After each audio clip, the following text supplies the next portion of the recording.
नमस्कार, आकाशवाणी देहरादून से प्रस्तुत है प्रादेशिक समाचार।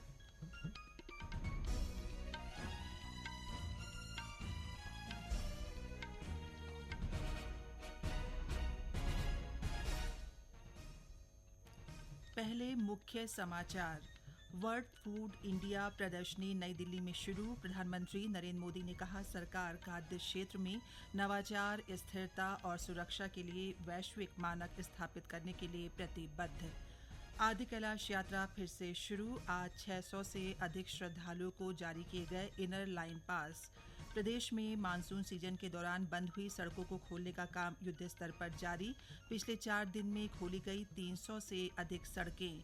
और केंद्रीय पर्यटन मंत्रालय ने उत्तराखंड के 4 गांवों को सर्वश्रेष्ठ पर्यटन ग्राम पुरस्कार देने की घोषणा की।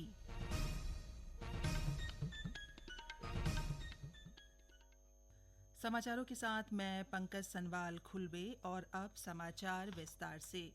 प्रधानमंत्री नरेंद्र मोदी ने कहा है कि सरकार देश के खाद्य क्षेत्र में नवाचार, स्थिरता और सुरक्षा के वैश्विक मानक स्थापित करने के लिए प्रतिबद्ध है। आज नई दिल्ली के भारत मंडपम में आयोजित वर्ल्ड फूड इंडिया 2024 प्रदर्शनी के अवसर पर एक वीडियो संदेश में प्रधानमंत्री ने कहा कि भारत में एक जीवंत और विविध खाद्य संस्कृति है।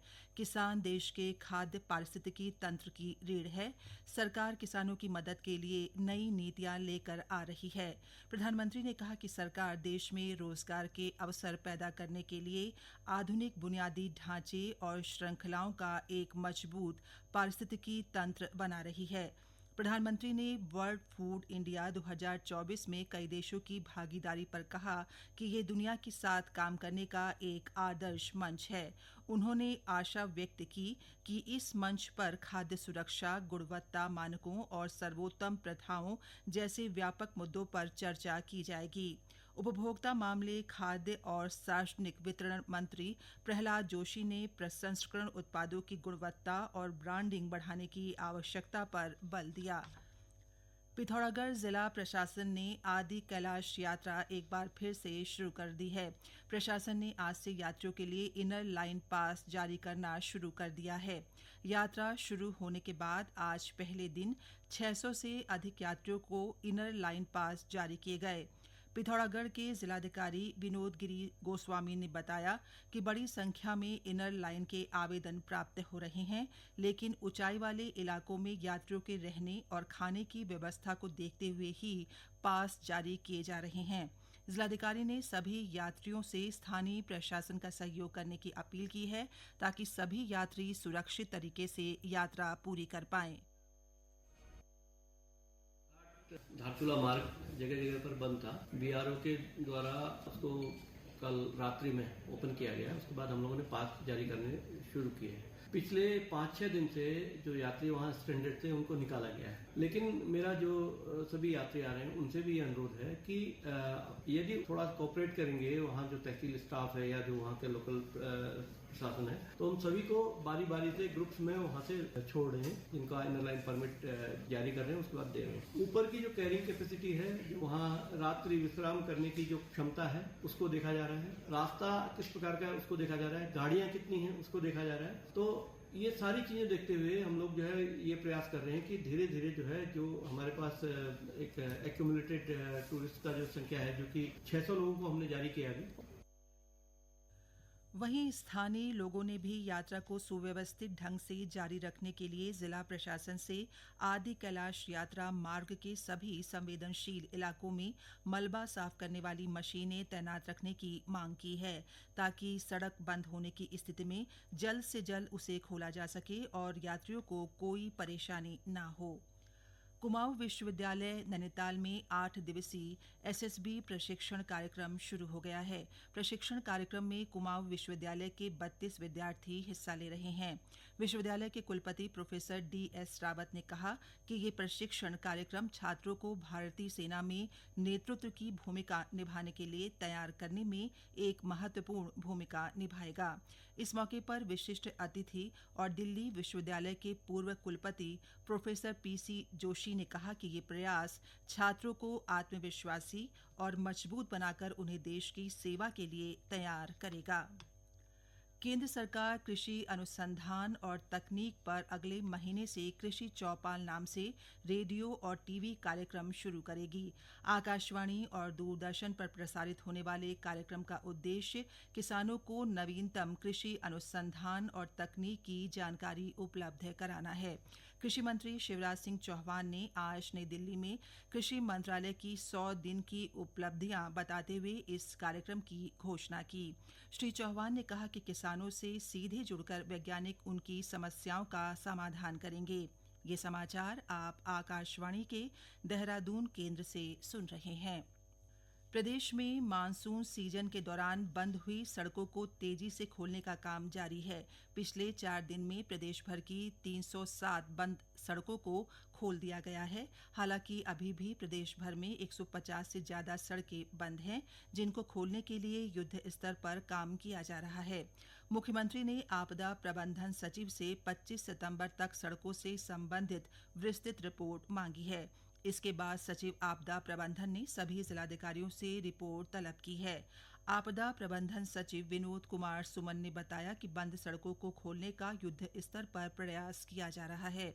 उन्होंने बताया कि चारधाम यात्रा भी सुचारू रूप से संचालित हो रही है और तीर्थ यात्रा के लिए पहुंचने वाले श्रद्धालुओं का आंकड़ा भी बढ़ने लगा है। चारधाम यात्रा सुचारू है और लगभग सभी धामों में 4000 से अधिक लोग, 4000 से 5000 लोग जा रहे हैं। कल बद्रीनाथ जी का रास्ता 1-2 जगह बंद हुआ था, कुछ दिक्कत हुई थी 2-3 घंटे के लिए, उसके बाद रास्ता खोल दिया गया है। वर्तमान में चारधाम यात्रा मार्ग पूरी तरह से खुला हुआ है। इस बीच चमोली के जिलाधिकारी संदीप तिवारी ने बद्रीनाथ राष्ट्रीय राजमार्ग पर भूस्खलन प्रभावित क्षेत्रों का निरीक्षण किया। इस दौरान उन्होंने अधिकारियों को भूस्खलन वाले क्षेत्रों का स्थायी उपचार करने के निर्देश दिए। जिलाधिकारी ने कहा कि भूस्खलन प्रभावित क्षेत्रों के दोनों तरफ चेतावनी साइन बोर्ड लगाए जाएं। उन्होंने सुरक्षा के लिए राजमार्ग पर खाई की तरफ ड्रम और रिफ्लेक्टर लगाने को कहा ताकि दुर्घटनाओं से बचा जा सके। केंद्रीय पर्यटन मंत्रालय ने उत्तराखंड के 4 गांवों को सर्वश्रेष्ठ पर्यटन ग्राम पुरस्कार देने की घोषणा की है। पर्यटन मंत्रालय 27 सितंबर को अंतर्राष्ट्रीय पर्यटन दिवस पर ये पुरस्कार देगा। उत्तरकाशी जिले के जखोल गांव को साहसिक पर्यटन और हर्षिल गांव को वाइब्रेंट विलेज तथा पिथौरागढ़ जिले के सीमांत गुंजी गांव को वाइब्रेंट विलेज और नैनीताल जिले के सूपी गांव को कृषि पर्यटन के लिए सर्वश्रेष्ठ पर्यटन ग्राम पुरस्कार के लिए चुना गया है। नगर निगम देहरादून के विभिन्न वार्डों से शुल्क एकत्रीकरण का काम अब महिला स्वयं सहायता समूह करेंगी। नगर आयुक्त गौरव कुमार ने बताया कि महिला स्वयं सहायता समूह को नगर निगम के 38 वार्डों से कूड़ा एकत्रीकरण का शुल्क जमा करने की जिम्मेदारी सौंप दी गई है। सभी महिला समूह को वार्डों का आवंटन कर दिया गया है। समूह की महिलाओं को शुल्क वसूलने पर पारिश्रमिक दिया जाएगा। उन्होंने बताया कि नगर निगम के शेष 9 वार्डों में शुल्क एकत्रीकरण के लिए आवेदन पत्र मांगे जाएंगे। उत्तराखंड के हरेला पर्व को राष्ट्रीय पर्व घोषित करने की मांग को लेकर तितली केदार तुंगनाथ मंदिर से नई दिल्ली के लिए 500 किलोमीटर हरेला मैराथन दौड़ शुरू हो गई है। इस मैराथन में उत्तराखंड की फ्लाइंग गर्ल भागीरथी बिष्ट, सिरमौरी चीता और अंतर्राष्ट्रीय एथलीट सुनील शर्मा सहित अन्य कई लोग हिस्सा ले रहे हैं। पहले दिन मैराथन तुंगनाथ मंदिर से चोपता मक्कूमठ होते हुए रुद्रप्रयाग पहुंची। हरेला मैराथन दौड़ के आयोजक अभिषेक मैठाणी ने बताया कि 20 सितंबर को मैराथन रुद्रप्रयाग से देवप्रयाग, 21 सितंबर को देवप्रयाग से ऋषिकेश, 22 सितंबर को ऋषिकेश से रामपुर तिराहा मुजफ्फरनगर पहुंचेगी। इसके बाद 23 सितंबर को मैराथन मेरठ पहुंचेगी और 24 सितंबर को नई दिल्ली स्थित गढ़वाल भवन में मैराथन का समापन होगा। नई दिल्ली में गढ़वाल सांसद अनिल बलूनी के माध्यम से हरेला को राष्ट्रीय पर्व घोषित करने का मांग पत्र प्रधानमंत्री नरेंद्र मोदी को सौंपा जाएगा। रुद्रप्रयाग के जिलाधिकारी सौरभ गहरवाल ने आज गुप्तकाशी के रतूड़ा गांव में स्थानीय किसान वीरेंद्र सिंह के खेत में जाकर प्रधानमंत्री फसल बीमा योजना के अंतर्गत धान की फसल कटाई प्रयोग का निरीक्षण किया।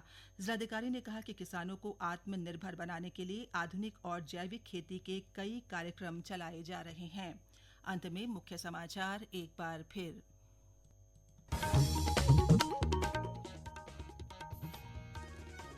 वर्ल्ड फूड इंडिया प्रदर्शनी नई दिल्ली में शुरू। प्रधानमंत्री नरेंद्र मोदी ने कहा, सरकार खाद्य क्षेत्र में नवाचार, स्थिरता और सुरक्षा के लिए वैश्विक मानक स्थापित करने के लिए प्रतिबद्ध। आदि कैलाश यात्रा फिर से शुरू। आज 600 से अधिक श्रद्धालुओं को जारी किए गए इनर लाइन पास। प्रदेश में मानसून सीजन के दौरान बंद हुई सड़कों को खोलने का काम युद्ध स्तर पर जारी। पिछले 4 दिन में खोली गई 300 से अधिक सड़कें। और केंद्रीय पर्यटन मंत्रालय ने उत्तराखंड के 4 गांवों को सर्वश्रेष्ठ पर्यटन ग्राम पुरस्कार देने की घोषणा की। इसके साथ ही प्रादेशिक समाचारों का ये बुलेटिन समाप्त हुआ। नमस्कार।